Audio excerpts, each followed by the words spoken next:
beautiful life. สวัสดีครับ Good afternoon and welcome to A Beautiful Life on englishonline.rmutp.ac.th. My name is อาจารย์เกษมพุทธเรืองศรี your host for the program. A Beautiful Life is a program broadcasted every Monday from 1 p.m. to 1:30 p.m. Articles and information about life lessons or good phrases from the books or websites will be presented in this program together with the latest news from Rajamongkol University of Technology พระนคร for everyone to enjoy. Today we start with the articles from China News Asia commentary. They said fried rice syndrome. Can eating overnight rice kill you? A condition dubbed fried rice syndrome has caused some panic online after the case of a 20-year-old who died in 2008 was resurfaced on TikTok. A microbiologist explains this type of food poisoning and how to avoid it. Reported from Melbourne, a condition dubbed fried rice syndrome has caused some panic online in recent days after the case of a 20-year-old who died in 2008 was resurfaced on TikTok. Fried rice syndrome refers to food poisoning from a bacterium called Bacillus cereus, which becomes a risk when cooked food is left at room temperature for too long. The 20-year-old college student died after reportedly eating spaghetti that he cooked, left out of the fridge, and then reheated and ate 5 days later. Although death is rare, Bacillus cereus can cause gastrointestinal illness if food isn't stored properly. Here's what to know and how to protect yourself. The first one, what is fried rice syndrome? The question is, what is fried rice syndrome? They said Bacillus cereus is a common bacterium found all over the environment. It begins to cause problems if it gets into certain foods that are cooked and not stored properly. Starchy food like rice, pasta are often the culprits, but it can also affect other foods like cooked vegetables and meat dishes. Certain bacteria can produce toxins. The longer food that should be refrigerated is stored at room temperature, the more likely it is this toxin will grow. Bacillus cereus is problematic because it has a trick up its sleeve that other bacteria do not have. It produces a type of cell called a spore, which is very resistant to heating. So while heating leftovers to a high temperature may kill other types of bacteria, it might not have the same effect if the food is contaminated with Bacillus cereus. These spores are essentially dormant, but if given the right temperature and conditions, they can grow and become active. From here, they begin to produce the toxin that make us unwell. The next question is, what are the symptoms? The symptoms of infection with Bacillus cereus include diarrhea and vomiting. In fact, there are two types of Bacillus cereus infection. One is normally associated with diarrhea and other with vomiting. Illness tends to resolve in a few days, but people who are vulnerable, such as children or those with underlying conditions, may be more likely to need medical attention. Because the symptoms are similar to those of other gastrointestinal illness And because people will often get gastro and not seek medical attention, we do not have firm numbers for how often Bacillus cereus occurs. But if there is an outbreak of food poisoning linked to an event, for example, the cause may be investigated and the data recorded. So we do know Bacillus cereus is not the most common cause of gastro. Other bugs such as E. coli, Salmonella, and Campylobacter are probably more common, along with viral causes of gastro, such as norovirus. That said, it's still worth doing what we can do to protect against Bacillus cereus. And the last question is, how can people protect themselves? Leftovers should be hot when they need to be hot and cold when they need to be cold. It's all about minimizing the time they spend in the danger zone at when toxin can grow. This danger zone is anything above the temperature of your fridge and below 60 degrees Celsius, which is the temperature to which you should reheat your food. After cooking a meal, if you are going to keep some of it to eat over the following days, refrigerate the leftover promptly. There's no need to wait for food to cool. Also, if you can break a large batch up into smaller portions when you put something in the fridge, it takes time for the cold to penetrate the mass of the food. So smaller portions will help with this. This will also minimize the times you are taking the food out of the fridge. As a general guide, you can follow the 2 hour, 4 hour rule. So if something has been out of the fridge for up to 2 hours, it's safe to put it back. If it's been out for longer, consume it when and then throw away the leftover. If it's been out for longer than 4 hours, it starts to become a risk. The common adage of food safety apply here. If it in doubt, throw it out. It's also worth keeping in mind the general principles of food hygiene. Before preparing food, wash your hands, use clean utensils, and don't cross contaminated cooked food with raw food. And so, Palombo is professor of microbiology, Swinburne University of Technology. This commentary first appeared in the conversation. So you can read more information from China News Asia from the commentary part. Next, what you need to know about AI's rule in your accident and emergency visit. This one from China News Asia also. They said AI models are increasingly relied upon by healthcare professionals to make decisions and treat patients. What does this mean? For information disclosure practices and U.S. medicines, Michael Doon and Duke and U.S. Medical Schools Liu Nan Wei Int reported from Singapore. Imagine this scenario. You are in a crowded emergency room in one of Singapore's hospitals. Around you, dozens of patients are waiting to be triaged and seen by a doctor.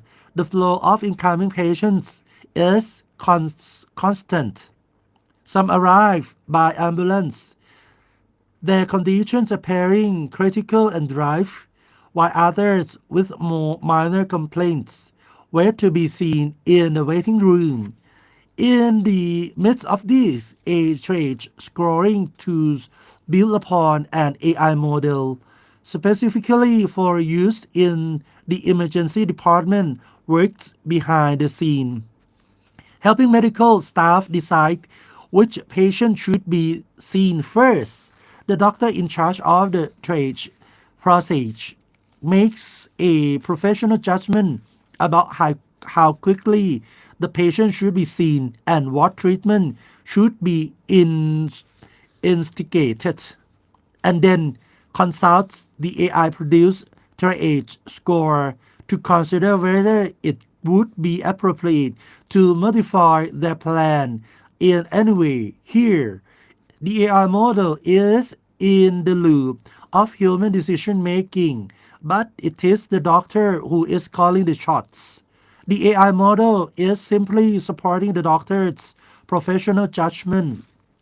Consider a second, slightly modified scenario where the doctor is mere technician, putting in place a triaging plan entirely based on the score produced by the AI model, free from any professional judgment.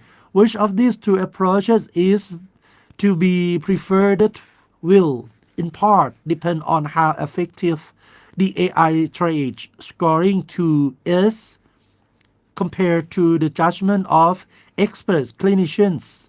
But both approaches also raise a further question. Do patients have the right to know the role the AI model is playing in critical decisions about how long they must wait to see a doctor? So the first question is an obligation to tell. We expect many listeners will think that when patients place decision about their health partly in the hands of in the hand of a machine, they should be informed about this fact. But is this will correct? In Singapore, the legal requirement to disclose information to a patient in the consent process focuses on the appropriate exercise of peer professional judgment that incorporates two key requirements.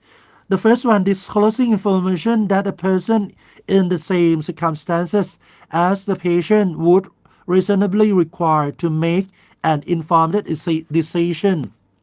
And the second one, disclosing information that the healthcare professional knows or ought reasonably to know is material to the patient for the purpose of making an informed decision. Does this mean that the doctor in the scenario above is required upfront to inform the patient that the AI model is contributing to or making the decision? We think not. Ultimately, it is the principle of respecting a patient's autonomy that should primarily shape the information giving requirements of any consent process in the healthcare setting. The value of autonomy gives rise to an ethical obligation to provide information that materially affects any specific patient's consider judgment about what treatment to accept. In light of that patient's personal value and preferences, here the professional's obligation is to tell the patient about the things that matter to them insofar as this comes to be known in dialogue between the two parties. But we do not typically require healthcare professionals to provide a detailed account of every step underpinning their clinical recommendations or to explain the precise decision-making pathway involved. Consider some comparable example. Doctors commonly seek the will of colleagues before making a treatment recommendation. At other times, they seek out information from an online resources or from the conclusions presented in a recent research paper to finalize their treatment plan. In these examples, a doctor could have relied entirely on other sources to determine their recommendation in just the same way as they might rely on the output from the AI model. In such scenario, we do not typically expect doctors to explain to patients how and why they have devised these recommendations. Why it's this? As explained above, the principle of respect of autonomy does not obviously demand it. Such detailed background information is unlikely to be of critical importance to patients in formulating their considered will on the course of action they would should choose or accept. Secondly, the other ethical principle, beneficent and non-maleficent, also come into view. Aside from respecting patients' autonomy, doctors are required to take appropriate steps to act in ways that provide benefits to their patients and that do not cause harm. Providing overlying detailed or extraneous information could itself disadvantage patients, perhaps because it might take too much time to disclose, this disoriented them or undermine their trust in the doctor. In other words, there is nothing obvious in this ethical discussion that justify changing existing information disclosure practices simply because an AI model is shaping or determining the doctor's action. In the absence of compelling population level evidence that widespread worries, fears, misunderstandings, or mistrust exists about the very roles that AI could play in healthcare decision making. So now come to the question, when would detailed information be required? It is worth reiterating that the principle of respect for autonomy should not be interpreted such a way that is propagate a defensive approach to information disclosure, in which healthcare professionals aim at telling patients everything about their treatment plan and how it was formulated, just in case one patient under their care would have wanted to know about it. It is the specific telling of information in response to the concern expressed by each patient that is legally and ethically required, not a, not a broad, scattergun approach. However, we can imagine a slightly different scenario where a doctor is posed a direct question by a patient in the waiting room who is perhaps growing frustrated that they are waiting longer than other patients to be taken to a treatment room. Why am I having to wait so long to be seen? Or how did you decide that I had to wait this long? Here, the ethical requirement to respect autonomy would indeed require the doctor to provide more detail about the process by which that judgment was made and the role that the AI model play in this. The doctor would also need to be equipped to address any follow-up questions about how the AI model operates and or why it can be relied upon. This is because the patient has made an explicit request to know how a decision about the management of the care has been determined, and this decision is relevant to any further choice they will then make about whether they wait longer or not. So now come to another question. Reconciling new responsibility which establishes duties. Singapore is an aging population where 1 in 4 will be aged 65 and above by the year 2030.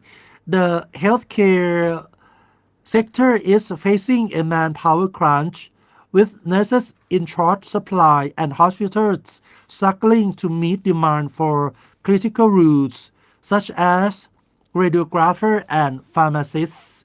In outlining considerations for the regulation of AI in healthcare on October 19, the World Health Organization said that if understood properly, AI tools could transform the health sector. These tools offer improvements to medical diagnosis, treatment, and self care, supplementing healthcare professionals' knowledge, skills, and competencies. We might quibble over whether represents a revolution or evolution in healthcare practice. However, we can all agree that the deployment of AI models by the B-side is beginning to bear fruit. These are now numerous examples of how machine learning algorithms with impressive predictive power comprise an important new weapon in the healthcare professionals' arsenal to improve quality of care. The reliance on AI models in delivering healthcare is only likely to increase. Important responsibilities accompany these changes. The public should be kept updated in general terms about how the health system is being transformed to benefit them more effectively and efficiently. Other challenges that AI models give rise to when deployed in healthcare must be addressed, including risks of bias and uncertainties regarding professional, legal, and ethical accountability for errors. However, it does not follow from meeting these general requirements that an overhaul of established information disclosure practices in patient care is needed when it comes to determining what information that should be shared with patients. AI is not exceptional. So Dr. Michael Dunn is Associate Professor, Center for Biomedical Ethics, and Yong Lu Lin School of Medicine, National University of Singapore. Dr. Liu Nan is Associate Professor, Center for Quantitative Medicine, Duke and US Medical School. So you can read more information from Channel News Asia, and we'll be right back after a short break. Beautiful life. You are listening to A Beautiful Life on englishonline.rmutp.ac.th. We are back to the news from Rajamongkol University of Technology, Panakorn. First, from Rajamongkol University of Technology, Panakorn, they discussing supporting the SEA Games. Dr. Nat Warapon Ratsari Wacharabun, President of Rajamongkol University of Technology, Panakorn, along with university administrators and executives from all 8 Rajamongkol University of Technology, attended a meeting to discuss with the Olympic Committee of Thailand under royal patronage with General Wich Thephasadin Ayuthaya, Secretary General of the Olympic Committee of Thailand under royal patronage, sharing the meeting to discuss academic cooperation or MOU and Memorandum of Understanding in developing sports for excellence, including supporting preparations for hosting the 33rd SEA or Southeast Asia Games or SEA Games, which will take place between the 9th and 20 December 2025. In addition, after the meeting, Olympic Committee of Thailand under royal patronage sports equipment has been given to all 9 Rajamongkol universities to be allocated to students and youth to play sports, consisting of 70 soccer balls, 130 volleyballs, 110 basketballs, 100 sets of paytong balls, set of 3 balls, 100 soccer balls, 150 pickleballs at the Olympic Foundation of Thailand on the October of 12, 2023. Next, congratulations to the students of the Faculty of Mass Communication Technology, Rajamongkol University of Technology, Pranakon, on the occasion of passing the first round social advertising film contest project Royal Trophy of Her Royal Highness Princess มหาจักรีสิรินธร Congratulations to the second year's advertising and public relations technology students, Faculty of Mass Communication Technology, ราชมงคล University of Technology พระนคร on the occasion of passing the first round social advertising film contest project Royal Trophy of Her Royal Highness Princess มหาจักรีสิรินธร The 19th True Young Producer Award 2023 on the topic Stop Before Clicking Click When You Are Sure or ยั้งก่อนคลิกคลิกเมื่อชัวร์ There were a total of 564 teams applying from 69 higher education institutes across the country. Students who have passed the final round are Mr. เอกมลร้อยแล้ว and Miss Manita อัศวะวงศ์เจริญ from Manita team with Assistant Professor จุติพรปริญโยกุล as advisor. The teams has passed the final round will participate in training activities. Group of young cyber fighters อรวมกวนมือปราบไซเบอร์วัยยัง and ready to receive funds to further produce their work. 3,000 baht per team to submit their work to participate in the final round of the contest. And the last new from ราชมงคล University of Technology พระนคร attended the meeting to prepare the Dusit District Health Plan fiscal year of 20 and 24.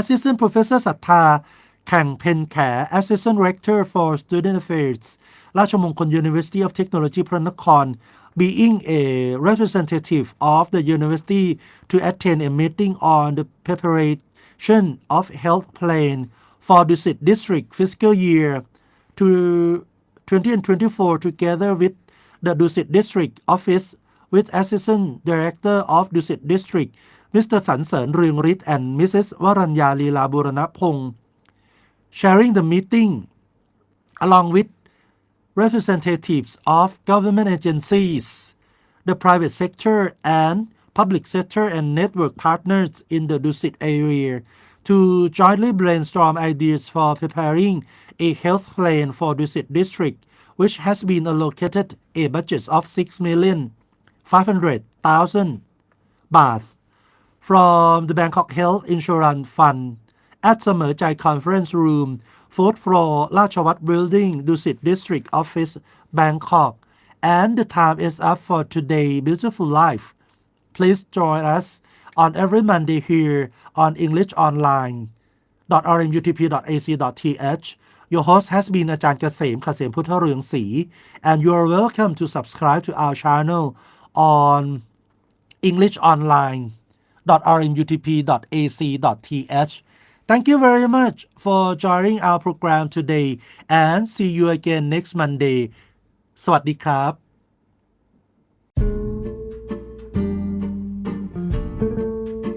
Beautiful Life will be back again next Monday.